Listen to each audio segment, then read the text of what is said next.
دوستو السلام علیکم ورحمۃ اللہ وبرکاتہ۔ اردو نیوز ٹیبل پر آپ کا پرتپاک استقبال ہے۔ میں آپ حضرات کے سامنے ایک ایسی نیوز پیش کر رہا ہوں کہ جس نے ہندوستان کے اندر ہلچل مچا دی ہے۔ دوستو، بہار کے کسی اسٹیٹ کے اندر، کسی ضلع کے اندر کسی آدمی نے، ہندو نے، منو اسمرتی کو جلایا اور جلانے کے بعد اس نے اس کا ویرودھ کیا۔ اس کے بعد ایک سناتنی ہندو بھائی اپنے ماتھے پر ٹیکا لگا کر اور وائٹ سب کچھ اس طرح کا لگا کر کے وہ ویڈیو اپلوڈ کرتا ہے اور قرآن پاک کو جلانے کی دھمکی دیتا ہے۔ وہ کہتا ہے کہ قرآن پاک کو بہار کے ہر چوراہے کے اوپر رکھ کر کے جلایا جائے۔ آپ پہلے اس ویڈیو کو دیکھیے۔ تو میں آپ کو یہاں سے چیتاونی دے رہا ہوں، بہار کے ہر چوراہے پہ قرآن جلنے والا ہے۔ ہم بہار کے ہر چوراہے پر قرآن جلانے والے ہیں، اور اتنے سے بھی سنتشٹی نہیں ہوگی تو اب راون نہیں جلے گا، اب محمد علی اور ابو بکر جلے گا۔ اس ویڈیو کو دیکھنے کے بعد آپ نے اندازہ لگایا ہوگا کہ یہ کتنی خطرناک بات کہہ رہا ہے۔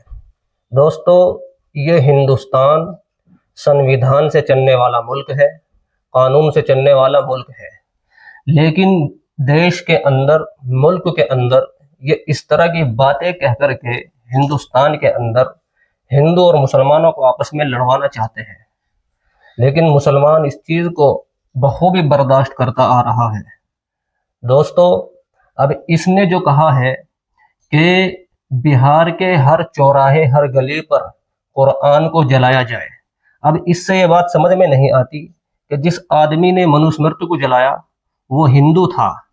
اب اس کے خلاف ہونا یہ چاہیے تھا کہ ہندو بھائی کھڑے ہوتے اور اس کے خلاف قانونی ایکشن لیتے، لیکن اس کا الٹا وہ یہ کہہ رہا ہے، دوسرا ہندو، کہ یہاں پر قرآن پاک کو جلایا جائے۔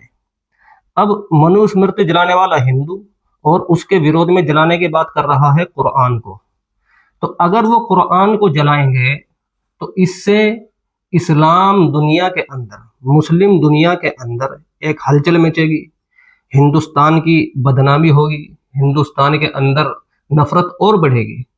تو ہم اپنے تمام مسلمان بھائیوں سے یہی گزارش کرتے ہیں، خاص طور پر بہار والوں سے، کہ وہ بہار کے اندر اور اس ضلع کے اندر جہاں کا یہ معاملہ ہے وہاں پر تھانوں کے اندر جائیں، پولیس اسٹیشن کے اندر جائیں اور قانونی کارروائی کے لیے وہاں پر معاملہ درج کروائیں۔